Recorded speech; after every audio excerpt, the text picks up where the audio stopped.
Ces risques, quels sont-ils? Tout d'abord, la maladie.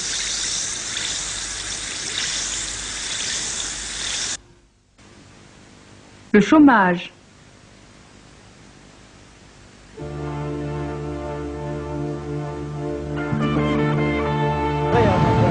La vieillesse et la retraite.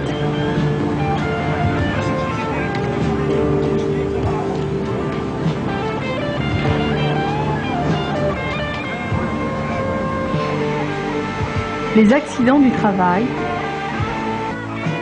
ou les enfants à charge.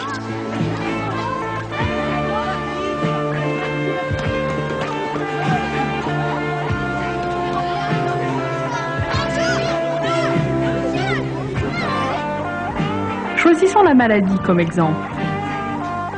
La consommation médicale en millions de francs a évolué entre 1950 et 1984.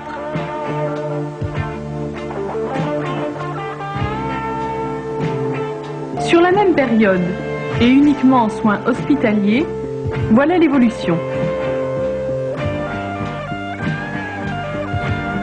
Et voici matérialisée par un graphique l'évolution entre 70 et 84 des soins hospitaliers, des biens médicaux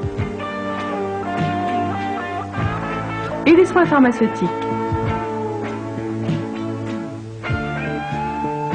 Prenons comme autre exemple le chômage. Son évolution prend des proportions alarmantes. Voici l'augmentation du nombre d'indemnisés. En 67, 97 631. En 70, 223 903. En 75, 573 500. En 81, 1 021 200. Et en 85, 2 27 617. Sur ce graphique, on voit qu'entre la population active disponible et l'emploi intérieur, il y a la place pour le chômage.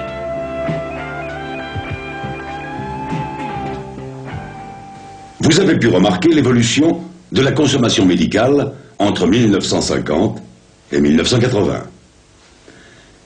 Mais ces dépenses de santé ne sont pas remboursées intégralement. Ainsi, pour une consultation de 100 francs, on ne récupère que 70 francs. Et parfois, c'est une somme forfaitaire que l'on nous verse. Tous ceux qui ont dû acheter des montures de lunettes en ont fait l'expérience. Cependant, c'est une part importante des principaux risques qui est prise en charge par un régime de prévoyance sur le plan national. Le budget social de 1984 était le suivant. En milliards de francs, 393 pour la santé, 158 pour la maternité et la famille, 124 pour l'emploi, 397 pour la vieillesse et 81 dans les divers. Au total, 1153 milliards de francs.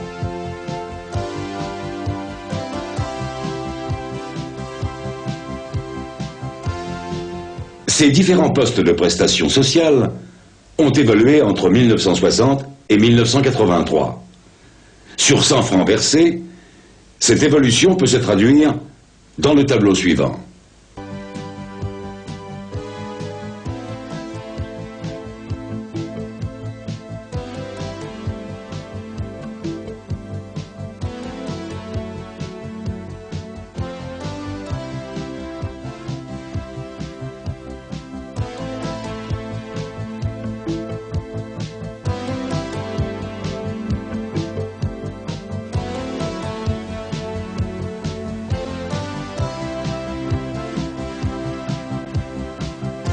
Le montant total des prestations sociales versées a également évolué.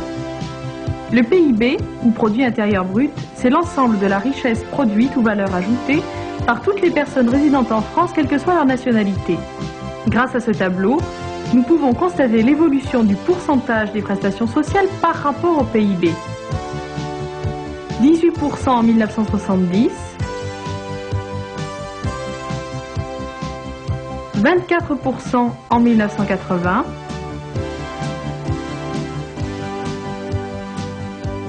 et finalement 27% en 1984. Voici la récapitulation des prestations sociales versées aux ménages en 1984.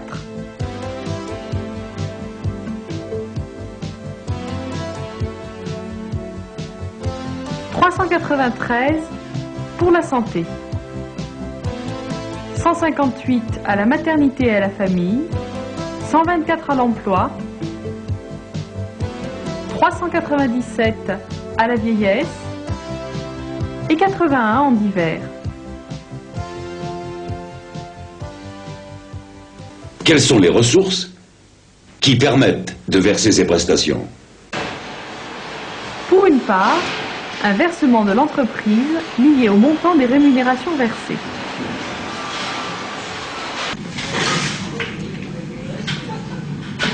Ah, les charges sociales, alors ça c'est le gros problème, surtout des entreprises de main-d'œuvre comme la nôtre, puisque, bon, déjà la cuisine, ça demande de la main-d'œuvre, et les cuisines d'Asie encore plus.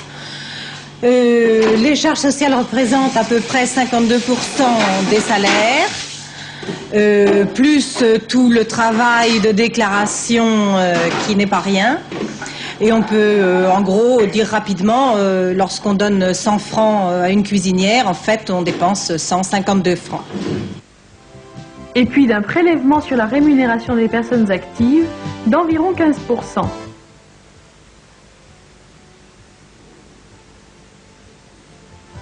Enfin, d'un prélèvement plus faible sur les pensions des retraités. Analysons le cas le plus fréquent du salarié d'entreprise.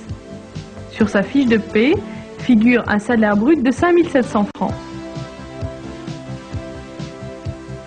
L'entreprise verse à Paul 5 000 francs. C'est son salaire net. Les 700 francs qui restent sont versés dans une caisse commune pour couvrir les différents risques. Ce sont les cotisations sociales.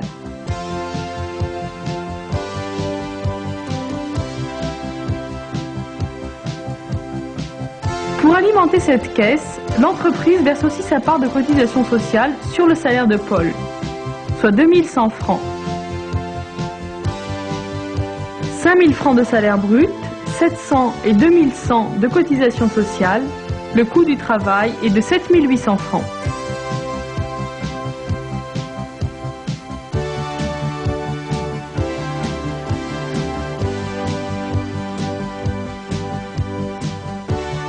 Et sur l'ensemble de la nation, comment les choses se passent-elles? Schématisons l'ensemble des ressources perçues et les prestations versées aux ménages.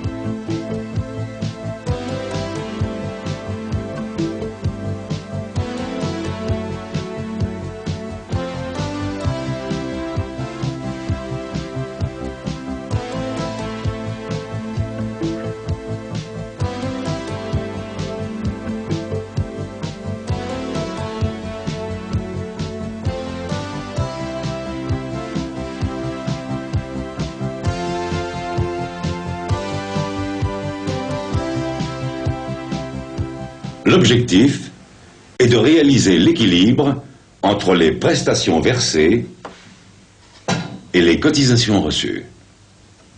Que se passe-t-il lorsque l'équilibre prestation-cotisation n'est pas réalisé?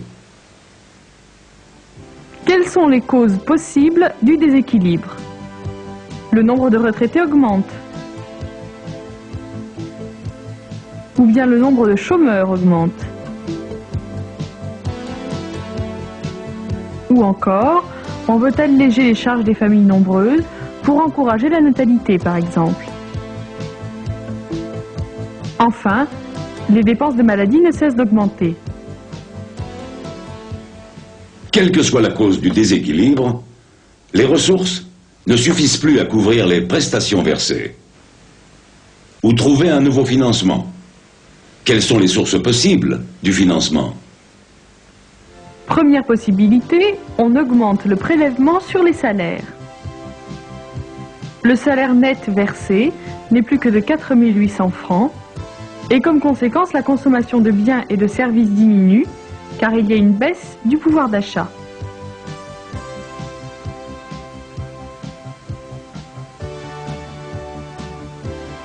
Seconde possibilité, les entreprises versent une part supplémentaire. Le coût du travail passe de 7 800 à 8 000. Mais le coût de travail ayant une incidence sur le prix de revient, si le coût du travail augmente, le prix de revient d'un produit augmente. Y a-t-il une troisième possibilité? Et jusqu'où peut-on aller?